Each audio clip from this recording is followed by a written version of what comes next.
नमस्कार दोस्तों, मैं अंकुर उपाध्याय स्वागत करता हूं आप सभी का आपके अपने YouTube channel share market analysis में। यहां टोटल आप सभी के साथ 19 यानी 19 स्टॉक्स के बारे में बात करने जा रहा हूं। सबसे पहले मैं आपको बताना चाहता हूं 14 स्टॉक्स कोई ना कोई खबरों में है, लाइक हो सकता है डिविडेंड दिया है, फंड रेजिंग करने वाले हैं या फिर कोई बड़ा ऑर्डर मिला है या कोई भी न्यूज हो सकती है जो मैं आप सभी के साथ इस वीडियो में डिस्कस करूंगा। और 5 ऐसे स्टॉक्स हैं जो आज हैवी गिरावट दिखाते हुए दिखे हैं और निवेशकों का बड़ा सवाल है कि क्या करें, उसके बारे में डिस्कस करेंगे। मैं जिस सीक्वेंस में स्टॉक्स के नाम ले रहा हूं उसी सीक्वेंस में स्टॉक्स की डिटेल भी शेयर करूंगा। आप जिस स्टॉक के बारे में इंटरेस्टेड हैं स्किप करें और डायरेक्टली उस स्टॉक के बारे में ही जानकारी लें, क्योंकि वीडियो आई थिंक स्ट्रेच हो सकती है, वैसे होगी नहीं। पहला है KFin technologies, RVNL, Vardhman Polytex, PFC, KEC, Mankind and AstraZeneca, इन दोनों के लिए एक ही खबर है। TVS motors, MNM financial, solar industries, PSP project, LNT finance, NBCC, SBI, काफी कमेंट्स हैं इस स्टॉक को लेकर आज, एंड बालकृष्णा इंडस्ट्रीज। ये 14 स्टॉक्स कोई ना कोई न्यूज में है जिसके बारे में मैं एक एक करके डिटेल शेयर करूंगा।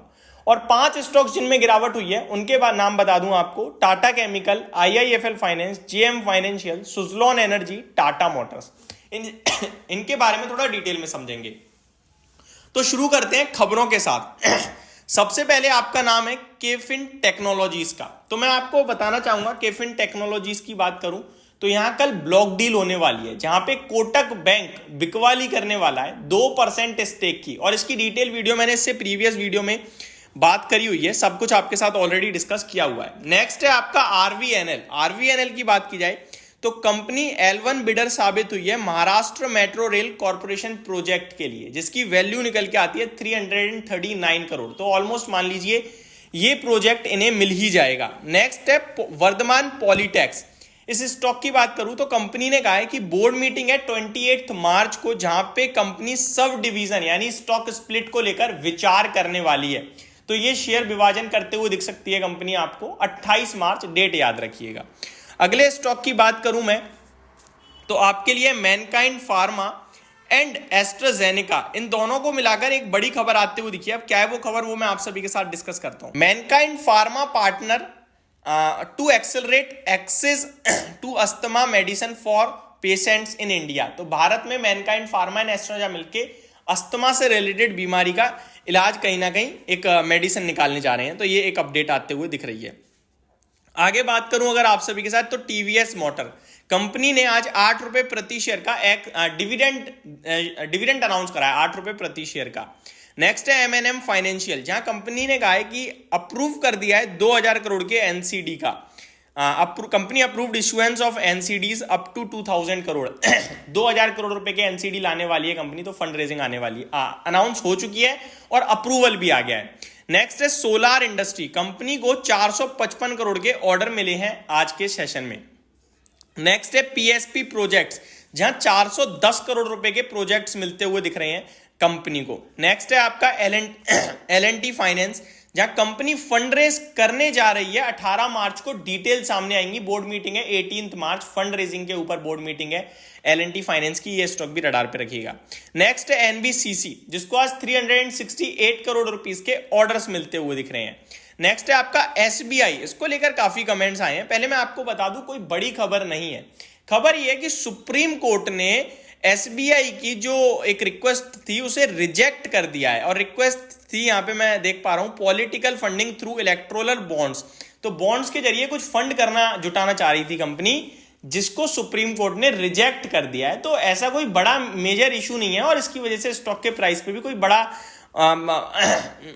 इंपैक्ट नहीं आएगा, ये सिंपल सा है। नेक्स्ट है आपका बालकृष्णा इंडस्ट्रीज। इसके बारे में मैंने डिटेल वीडियो भी आज दिन के दौरान बनाई थी ओपन मार्केट में। आईटी डिपार्टमेंट की मुंबई के ऑफिसेस पे इनके रेड पड़ी है, सर्च जारी हुआ है, बट उसमें अभी तक कुछ निकल के नहीं आया है। तो ये 14 के 14 स्टॉक जिनके ऊपर कोई ना कोई खबर थी जो मैंने डिस्कस करी। अब बढ़ते हैं अपने 5 स्टॉक्स। पहला है टाटा केमिकल। तो आप सभी को पता है क्यों गिरा ये शेयर, लेकिन सवाल ये कि अब क्या करें। तो देखिए गिरावट जो हुई है होने तो कोई दिक्कत नहीं है, टाटा सन्स के आईपीओ में भी कोई रोक लग नहीं गई है, अनाउंसमेंट ऐसी नहीं हुई है कहीं से भी ऑफिशियली। कुछ खबर है जो बता रही है कि शायद नहीं आएगा तो अभी और गिर सकता है, लेकिन stock financially fundamentally valuation wise बहुत सस्ता है। अगर नहीं भी आएगा तो भी सस्ता है, 1050 के करीब आ जाए तो आप इसको एवरेज और कर लेना अगर आपकी ऊपर की खरीद हो गई है तो। और स्टॉक को आराम से होल्ड कीजिए, ज्यादा जल्दबाजी मत करिए, हर दिन पैसा नहीं बनता है शेयर बाजार में। हाँ, आपने खरीद लिया 1350 पे तो फिर गलती कर दी है आपने, बट कोई नहीं, समय दोगे तो वो भी पैसा बनेगा। लेकिन आप यहाँ लॉस बुक करके निकलोगे, वो कोई सही डिसीजन नहीं होगा। अगला स्टॉक है आपका IIFL फाइनेंस। इस कंपनी की बात की जाए तो स्टॉक तो आपके लिए कंटिन्यू खबरों के दम पर टूट ही रहा है आरबीआई के एक्शन के बाद। लेकिन इंटरेस्टिंग पार्ट है कि कंपनी ने अनाउंस करा है कि भैया हम बोर्ड मीटिंग करने जा रहे हैं 13 मार्च को फंड रेजिंग को लेकर। इस सिचुएशन में फंड रेजिंग करने जा रही है कंपनी, और अगर इसमें कोई फंड रेजिंग आई, पैसा दे रहा है बड़ा इन्वेस्टर, तो आप क्यों टेंशन ले रहे हो, आप भी खरीद लेना फिर तो कोई दिक्कत वाली बात ही नहीं है, सस्ता मिल रहा है अभी तो आपको 40% डिस्काउंट पे। नेक्स्ट है JM फाइनेंशियल।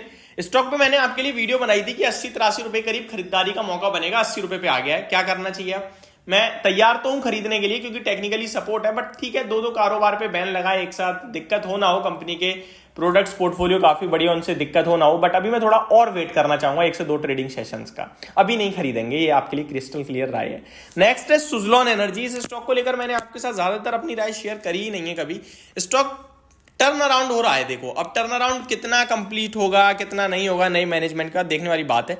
लेकिन मैं अपने व्यूअर से कहूंगा कि अगर आप ओन करते हो तो स्टॉक में स्ट्रिक्ट SL है 35 का, जब तक वो ब्रेक नहीं होगा तब तक ऐसे कोई मेजर इशू नहीं है, दोबारा ऊपर की तरफ स्टॉक आ सकता है। क्योंकि स्टॉक में जो गिरावट हो रही है वो कोई बड़े वॉल्यूम्स के साथ नहीं हो रही है, लेकिन जो बाइंग हुई थी वो बहुत बड़े वॉल्यूम्स के साथ हुई थी। टेक्निकली भी 35 रुपए करीब बड़ा सपोर्ट है, तो वो जब तक ब्रेक नहीं होगा तब तक मेरे को लगता है घबराने की जरूरत नहीं है। लास्ट स्टॉक है टाटा मोटर्स। टाटा सन्स के आईपीओ ना आने से टाटा मोटर्स पे कितना फर्क पड़ेगा, बिल्कुल नहीं पड़ने का, बिल्कुल भी। टाटा मोटर्स की अपनी कहानी चल रही है, तो आप निश्चिंत होकर पैसा लगा के रखो, और इसमें तो कोई सीवियर डिप आ जाए तो खरीद और लेना, एवरेज मत करना, खरीदना, डायरेक्ट खरीद लेना। तो ये मेरी तरफ से आपके लिए वीडियो, होप आपको सारे स्टॉक्स पे जानकारी पसंद आई होगी। Thank you so much for watching this video, have a great day guys.